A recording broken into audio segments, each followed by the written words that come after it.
Hello viewers, স্বাগত এই যে শাওন ইউটিউব চ্যানেলে আর কি নতুন ভিডিওতে। আমাকে অনেকেই কমেন্ট করেন, জানতে চান যে আমি ক্যামেরা কিনেছি, আমার ক্যামেরার জন্য সবচেয়ে লেন্স কোনটা ভালো হবে, মানে ব্যাকগ্রাউন্ডটা ব্লার করবে। অনেকে হয়তো ব্যাকগ্রাউন্ড ব্লারটা খুবই পছন্দ করেন এবং ব্যাকগ্রাউন্ড ব্লার করার জন্য অনেকে লেন্স কোনটা ভালো সেটা জিজ্ঞেস করেন।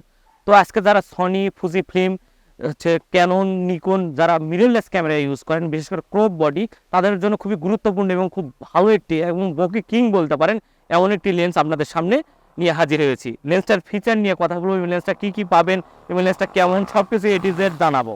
তো প্রথমে লেন্সটা দেখাই। লেন্সটা দেখতেই পাচ্ছেন, এটা কিন্তু ভিলটোরেক্স কোম্পানির 75mm 1.2 অ্যাপাচারের। 1.2 বলতে বুঝতে পারছেন কতটা লো অ্যাপাচারের একটা লেন্স, এবং 1.2 অ্যাপাচারের বিশেষ করে ভিলটোরেক্স কোম্পানি ছাড়া অন্য যেসব কোম্পানি, সনির যেমন আছে, ফুজি ফিল্মের যে 1.2 যে লেন্সগুলো আছে, লেন্সগুলোর প্রাইসটা অনেকটাই বেশি। মানে আপনার 1.2 যদি কোনো লেন্স নিয়ে যেতে চান, যেমন সনির আছে 50mm 1.2 অ্যাপাচারের একটা লেন্স, যেটার দাম বর্তমানে 2.5 লক্ষ টাকা, কিন্তু ভিলটোরেক্স কোম্পানির 1.2 75mm এর সঙ্গে 1.2 অ্যাপাচার পাচ্ছেন, লো অ্যাপাচার সহ পাচ্ছেন মাত্র 44,000 টাকার।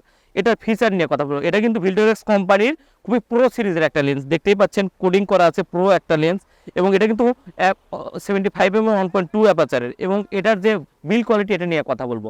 এটাতে কিন্তু অ্যাপাচার 1.2 সঙ্গে সঙ্গে পাচ্ছেন যে এটার যে বডিটা, এটা কিন্তু অ্যালয় দিয়ে, মানে অ্যালয় বডি, এবং খুবই বিল কোয়ালিটি খুবই ভালো। এটাতে আপনারা ইন্ডিভিজুয়ালি যে অ্যাপাচার রিং এটা পাচ্ছেন, ক্লিক রিং এটাও পেয়ে যাচ্ছেন, এছাড়া আপনার যে অটোফোকাস রিং এটাও পেয়ে যাচ্ছেন। এবং এটার কিন্তু অ্যালয় বডি হওয়ার কারণে খুবই বিল কোয়ালিটি খুবই ভালো এবং মোটামুটি মেটালিক। এটা হুড আছে, এবং এটার যে ফ্রন্ট এলিমেন্ট, এটা 77mm ফ্রন্ট এলিমেন্ট, মানে 77mm থ্রেডের। আপনারা এটাতে যে কোনো ফিল্টার ইউজ করতে পারবেন, এটা এনডি ফিল্টার হোক, তারপর যে নর্মালাইজ যে পোলারাইজ ফিল্টার হোক, সবগুলো 77mm এর যে পোলারাইজ ফিল্টার এটা ইউজ করতে পারবেন।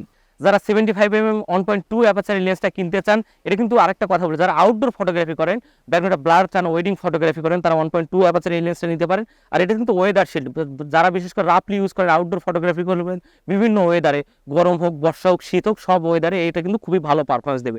আর এটাতে কিন্তু C type USB C type দেওয়া আছে, কোনো এক্সট্রা কোনো অ্যাডাপ্টারের প্রয়োজন হয় না। এটা যদি ফ্রেমওয়্যারটা আপডেট করতে চান, এটা আপডেট করার জন্য অবশ্যই C type aperture, C type যে ইউএসবি কেবল আছে, এটাতে আপনি পিসির মাধ্যমে এই লেন্সটা আপডেট করে নিতে পারবেন। এরপরে 75mm 1.2 যে ওয়েট, এই ওয়েট নিয়ে কথা বলি, কিন্তু 479 গ্রাম, মোটামুটি হাফ কেজির মতো ওজন, মোটামুটি হেভি একটা লেন্স। এটা অ্যালাই বডি হওয়ার জন্য খুবই হেভি একটা লেন্স। আর এই লেন্সের যে মাল্টি কোডিং দেওয়া আছে, এটাতে সহজে দাগ পড়বে না। আপনারা যারা ফিল্টার ইউজ করেন না, আউটডোর ফটোগ্রাফি করবেন, আর এটা কিন্তু আউটডোর ফটোগ্রাফির আউটপুট কেমন হবে A to Z দেখাবো, এবং আউটডোর ফটোগ্রাফির কোয়ালিটিও কেমন হবে, ভিডিও কোয়ালিটিও কেমন হবে 1.2 অ্যাপাচারে, বুঝতেই পারছেন, এটা নিয়েও কথা বলবো। আর এটার যে STM মোটরটা ইউজ করা হচ্ছে, এটা কিন্তু খুবই সাইলেন্ট এবং ফোকাস খুবই দ্রুত, বিশেষ করে যেসব ক্যামেরা আই অটো ফোকাস আছে, খুবই দ্রুত ফোকাস পাবেন। এবং এটার যে বিল কোয়ালিটি, মানে এটার যে কালার কোডিং, এটা কিন্তু খুবই টেক্সচারটা অনেক সুন্দর। লেন্সটা ব্ল্যাক এবং সিলভার দুইটা কালারে পাওয়া যায়। ফুজি ফিল্ম এবং সনির যে ক্রপ সেন্সার, এই দুটার মধ্যে পেয়ে যাবেন, এবং 44,000 টাকা 1.2 লেন্স পাচ্ছেন। এটা কিন্তু হিউজ পরিমাণ, বিশাল একটা ব্যাপার। এরপরে এটা লেন্স এলিমেন্ট নিয়ে কথা বলবো। এটাতে কিন্তু 16টি লেন্স এলিমেন্ট দেওয়া আছে, মানে লেন্স এলিমেন্ট বলতে এর মধ্যে গ্লাস দেওয়া আছে 11টা গ্রুপে, 16টি লেন্স এলিমেন্ট। আর লেন্স এলিমেন্ট যতটা সুন্দর হয়, এটা কিন্তু হাইলি কোডিং একটা লেন্স এলিমেন্ট দেওয়া আছে, এবং খুবই সুন্দর এবং শার্প ছবি যারা চান, বিশেষ করে যারা পোর্ট্রেট ফটোগ্রাফি করেন, ব্যাকগ্রাউন্ডটা ব্লার করে, তারা 75mm 1.2 অ্যাপাচার ভিলটোরেক্সের এই কোম্পানিটা অবশ্যই নিতে পারেন, এবং খুবই ভালো। আর এটার আউটডোরে চলেন, এটার পারফরমেন্সটা এখন দেখাবো। তো ভিউয়ার্স, দেখতে পাচ্ছেন আমার কাছে 75mm 1.2 অ্যাপাচারের লেন্স আছে। আমি এখন আউটপুটটা দেখাবো, দেখেন কতটা ব্লার হচ্ছে, এবং সবচেয়ে বড় কথা ইনফিনিটি যে ফোকাস আছে, সে ফোকাসের যে কোয়ালিটি সেটাও দেখাবো। হ্যাঁ, এবং ক্লোজ ফোকাসটা কেমন হয় সেটাও আমি দেখে দেবো। দেখতে পাচ্ছেন, আপনি বিশেষ করে যারা এই লেন্সটা কিনবেন, ইনফিনিটি ফোকাসের জন্য খুবই ভালো এবং খুবই শার্প ছবির কোয়ালিটি দেখার জন্য আমি দু একটা ছবি আর আমার ছোটো ভাই সেলিমের পেজটা মেনশন করবো, আপনি ওখানে গিয়ে আপনি অরিজিনাল আউটপুটটা দেখতে পারেন। এবং ছবি আপনি শুধু ভিডিওর ক্ষেত্রে, আমি ভিডিওর ক্ষেত্রেও দেখাচ্ছি, ভিডিওর ক্ষেত্রেও দেখতে পাচ্ছেন, ভিডিওর ক্ষেত্রে কতটা ব্লার। এবং 1.2 এই দামে এই লেন্স কল্পনা করা কিন্তু কিছুদিন আগেও সম্ভব হতো না। এই ভিলটোরেক্স এটা করে দেখাচ্ছে।